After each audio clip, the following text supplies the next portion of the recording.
तो स्वागत है आप सभी का आपके अपने यूट्यूब चैनल स्टडी सेतु पर। अगर आप यूपी कांस्टेबल की तैयारी कर रहे हैं तो ये वीडियो आपके लिए खास होने वाला है। आज हम लेकर आए हैं हिंदी का एक ऐसा प्रैक्टिस सेट जिसमें आपको मिलेगा एग्जाम पैटर्न पर आधारित प्रश्न जो आपकी तैयारी को और भी स्ट्रांग बनाएगा। तो वीडियो को अंत तक जरूर देखें और अपना स्कोर कॉमेंट में बताना मत भूलें।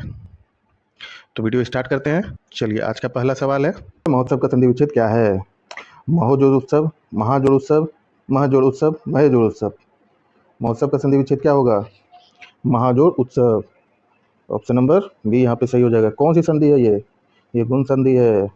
गुण संधि है, ठीक है। महोत्सव गुण संधि है। चलिए अगला सवाल, चौमासा में कौन सा समास है? द्विगु समास, द्वंद्व समास, कर्मधारय समास या फिर तत्पुरुष समास। तो चौमासा संख्यावाची शब्द है, तो कौन सा होगा? द्विगु समास होगा। ऑप्शन नंबर ए यहाँ पे सही हो जाएगा। अगला सवाल, तरनी का पर्यायवाची शब्द क्या है? सूर्य है, नाम है, युक्ति है, नदी है। तो तरनी का पर्यायवाची ऑप्शन नंबर ए सूर्य होगा। एक और होता है तरनी, इसका मतलब होता है नाव, ठीक है, ध्यान रखिएगा। चलिए अगला सवाल, सवाल जो पहले कभी ना हुआ हो के लिए एक शब्द, अद्भुत, अनुपम, अपूर्व या फिर अभूतपूर्व। ऑप्शन नंबर डी यहाँ पे अभूतपूर्व सही हो जाएगा। चलिए अगला सवाल, अंधे की लाठी मुहावरे का सही अर्थ क्या है? बहुत कमजोर होना, एकमात्र सहारा, बिल्कुल अनपढ़ होना, लकड़ी के सहारे चलना। अंधे की लाठी एकमात्र सहारा, ठीक है। ऑप्शन नंबर बी यहाँ पे सही हो जाएगा। अगला सवाल, अनुराग का सही विलोम शब्द क्या है? वैराग्य है, विराग है, प्रेम है, ईर्ष्या है। ऑप्शन नंबर बी विराग यहाँ पे सही हो जाएगा, अनुराग का विराग। चलिए अगला सवाल, कार्य का तद्भव रूप क्या है? कार्य का तद्भव रूप काज होता है, काज होता है। ऑप्शन नंबर बी यहाँ पे सही हो जाएगा। चलिए अगला सवाल, सौ का उच्चारण स्थान कहाँ है? सौ का उच्चारण स्थान दंत, मूर्धा, तालु या फिर कंठ। सौ का उच्चारण स्थान कहाँ है? तालु है। चलिए अगला सवाल, निम्न में से कौन सा शब्द तत्सम है? कोयल, उज्ज्वल, लाख, भीतर। कौन सा शब्द तत्सम है? उज्ज्वल तत्सम है। उज्ज्वल का तद्भव रूप क्या होता है? उजाला, उजाला। ऑप्शन नंबर बी यहाँ पे सही हो जाएगा। चलिए अगला सवाल, अगला सवाल है अगला सवाल है, वीर रस का स्थायी भाव क्या है?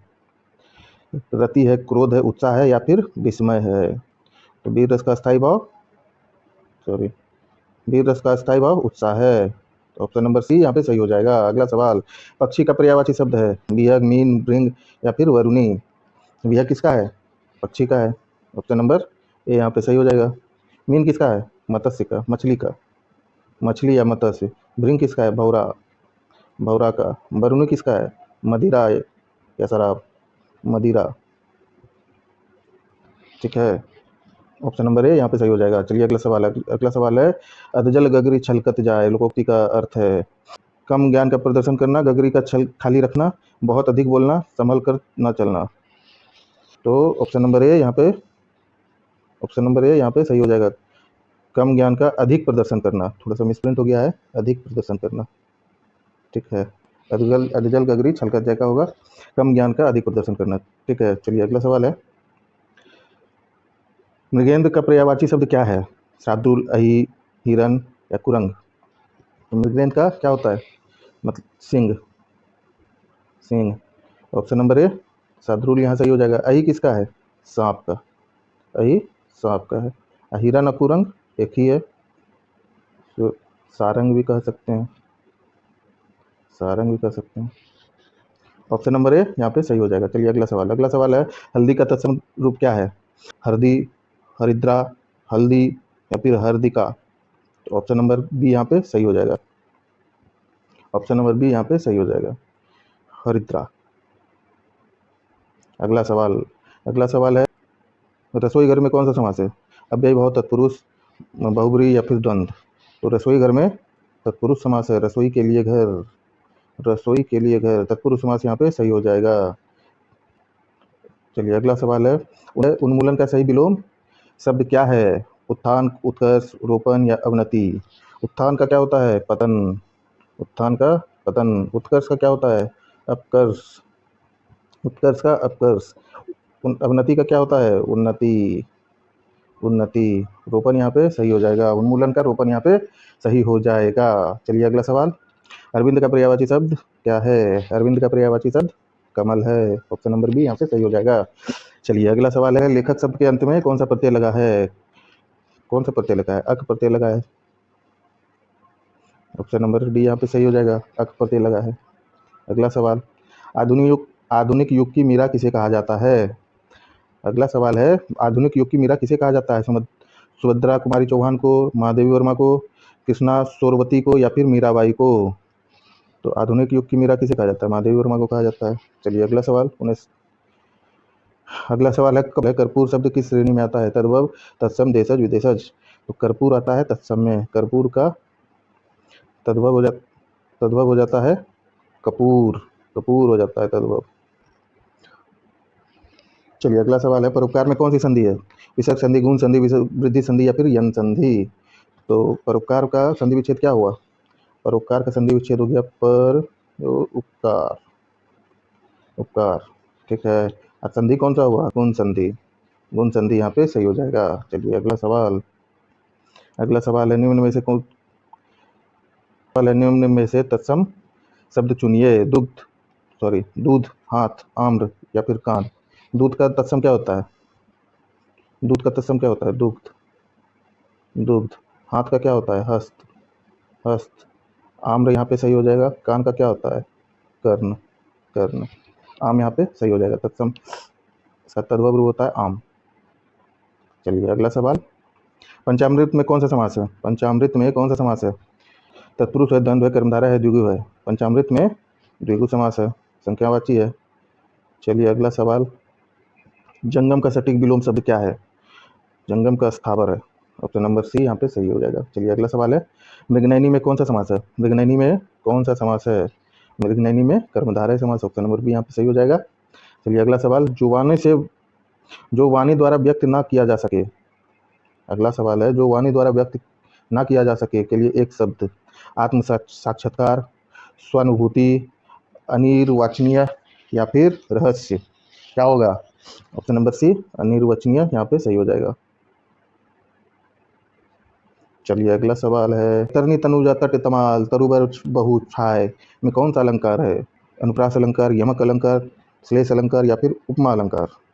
कौन सा होगा? हो रहा है तो वर्ण का जो है आवृत्ति हो रहा है, तो वर्ण का आवृत्ति हो रहा है, तो वर्ण का आवृत्ति हो रहा है, तो कौन सा होता है? वर्ण की आवृत्ति किसमें होती है? अनुप्रास अलंकार में। ऑप्शन नंबर ए यहाँ पे सही हो जाएगा। चलिए अगला सवाल, अगला सवाल है, चिंतामणि किसका प्रसिद्ध निबंध है? चिंतामणि किसका प्रसिद्ध निबंध संग्रह है? चिंतामणि। ऑप्शन नंबर ए सी यहाँ पे सही हो जाएगा। Option number C Ramchandra Shukla यहाँ पे सही हो जाएगा। चलिए अगला सवाल, गागर में सागर भरना। गागर में सागर भरना मुहावरे का सही अर्थ क्या है? अधिक में थोड़ा कहना, थोड़े शब्दों में बहुत कुछ कहना, गागर में मटका भरना, असंभव कार्य करना। ऑप्शन नंबर बी यहाँ पे सही हो जाएगा, थोड़े शब्दों में बहुत कुछ कहना। चलिए अगला सवाल, कान का कच्चा होना का सही अर्थ क्या है? कान का कच्चा, सुनी सुनाई बातों पर भरोसा, विश्वास करना, भरोसा करना, ठीक है। चलिए अगला सवाल है, आशुतोष किसका चलिए अगला सवाल है, आशुतोष में कौन सा समास है? आशुतोष में कौन सा समास है? आशुतोष में बहुब्रीहि समास है। आशुतोष किसको कहते हैं? भगवान शिव को कहते हैं। चलिए अगला सवाल, कलम का सिपाही किसे कहा जाता है? कलम का सिपाही मुंशी प्रेमचंद्र को कहा जाता है। चलिए अगला सवाल, शुद्ध वर्तनी वाला उज्ज्वल कौन सा सही है? इसमें चुनिए कौन सा सही है। उ डबल आधा जो डबल वो ल उज्ज्वल किसमें है? ऑप्शन नंबर सी में है। चलिए अगला सवाल, उनमें इसमें कौन सा उपसर्ग है? उन है, उत है, उद्र है, या उप है? ऑप्शन नंबर बी उत यहाँ पे सही हो जाएगा। चलिए अगला सवाल, दामिनी का पर्यायवाची शब्द है? Damini, Damini. Option number D यहाँ पे सही हो जाएगा, विद्युत। चलिए अगला सवाल, सावधानी में प्रयुक्त प्रत्यय सावधानी हटी दुर्घटना घट कौन है? ई है, ई है, ई है। चलिए अगला सवाल, ऑप्शन नंबर ए यहाँ पे ई सही हो जाएगा। अगला सवाल है, आग का तारा अत्यंत प्यारा। ऑप्शन नंबर बी यहाँ पे सही हो जाएगा, बहुत प्यारा या अत्यंत प्यारा। आग का तारा अत्यंत प्यारा। चलिए अगला सवाल है, रत्नाकर का पर्यायवाची शब्द है? रत्नाकर का पर्यायवाची शब्द है। चलिए अगला सवाल है, रत्नाकर का पर्यायवाची शब्द है? समुद्र, पर्वत, नदी, आकाश। ऑप्शन नंबर ए यहाँ पे समुद्र सही हो जाएगा, रत्नाकर।